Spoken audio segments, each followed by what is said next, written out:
our channel. I'm going to give the summary for the chapter 3, network protocols and communication. Then we have the called rules of communication that describes the type of rules that are necessary to successfully communicate. Then communication fundamentals. For the human communication, we have the message source, signal, the receiver, and the destination of message. Then we have the rule establishment that translate and untranslate data. The translate human communication between governed rules. It's very difficult to understand messages that are not correctly formatted and do not follow the established rules and protocols. Then untranslate rule establishment. We have the message encoding, message formatting and encapsulation, message size, message timing, message delivery options, and the protocols. Then we have the message encoding, we have the message source, the signal, and the decoder itself with this message.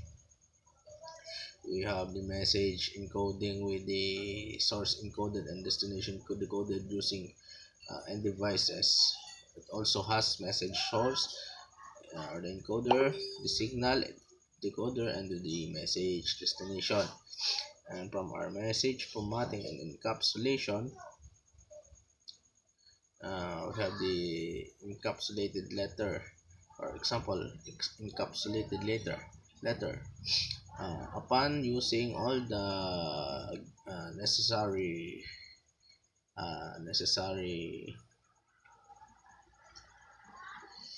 data needed, it's good to use encapsulation process in order to encapsulate the data inside the message. And we have an example. Personal letter contains the following element: an identifier of recipient, a solution or greeting, the message content, a closing phrase, an identifier of the sender. And then we have the message size, human communication. So we have message size, computer communication. The source host breaks a long message into individual pieces or frames that meet both the minimum and maximum size requirements. Each frame will also have its own addressing information. At the receiving host, the pieces are reconstructed to be processed and interpreted.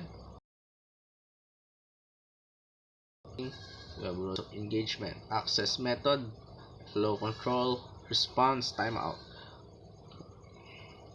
And we have the message delivery option, which are unicast, multicast, and broadcast.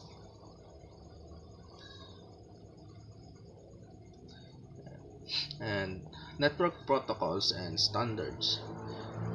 Upon completion of this section, explain why protocols are necessary in communication.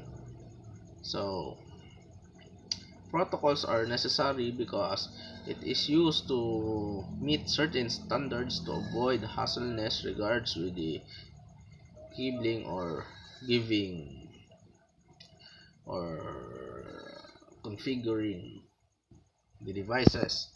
The network protocols, the role of protocols, how the message is formatted or structured, the process by which networking device share information about the pathways with other networks, how and when error and system messages are passed between devices, the setup and termination of data transfer sessions, the protocol interaction, interaction of protocols in communication between a web server and a web client. We have the layer name, just like application, the transport, the internet, the network access, also the protocol stack. The HTTP stands for the Hypertext Transfer Protocol. The TCP stands for Transmission Control Protocol. also the Internet Protocol or the IP, and last is the Ethernet. Then protocol suites and industry standards. We have the layer name, application transport, internet networks. And from the application under of TCP and IP, we have HTTP, DNS, DHCP, FTP, and from the application under ISO, ICSE, ROSE, TRSE, and the SESE. And from the transport layer under of TCP and IP, we have TCP and UDP. And transport layer through ISO, we have TPI, TP2, TP3, and TP4. From the layer internet and under TCP or IP, we have the IPv4, IPv6, ICMP4, ICMPv4, and the ICPv6. And on the ISO with the internet layer, we have CONNP/CMNS, CLNP/CLNS. And network address overall, we have the Ethernet, PPP, frame relay, ETM, and the WLAN. Development of TCP IP. The first World IPv6 Day, June 8, 2011, many websites and internet service providers around the world, including Google, Facebook, Yahoo, participated with more than 1,000 other companies for a worldwide trial of the IP or the called IPv6 platform. The TCP or the IP protocol suite, as I said much earlier, and then from our different standards, we have the IEEE, as this is one of the well-known standards, and the ITU.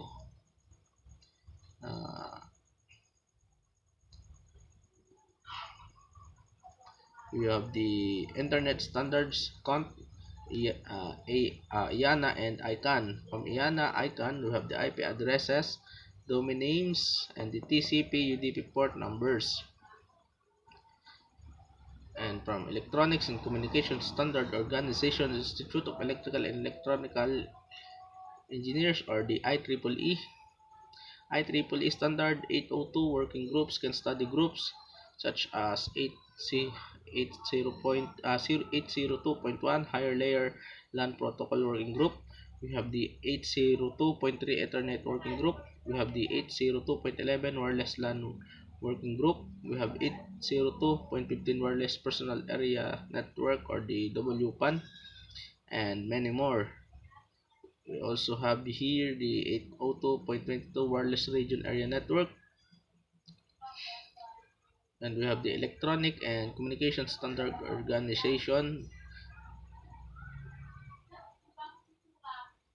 and we have the benefits of using a layered model. A network model is only a representation of a network operation. The model is not the actual network as said. So we have the OSI model here, the application, the presentation, the session, the transport, the network, the data link, the physical. And HTTP, DNS, DHCP, and FTP are held by the OSI application, presentation, and session. And TCP, UDP holds by transport. IPv4, IPv6, ICMPv4, and ICMPv6 are networks or the internet.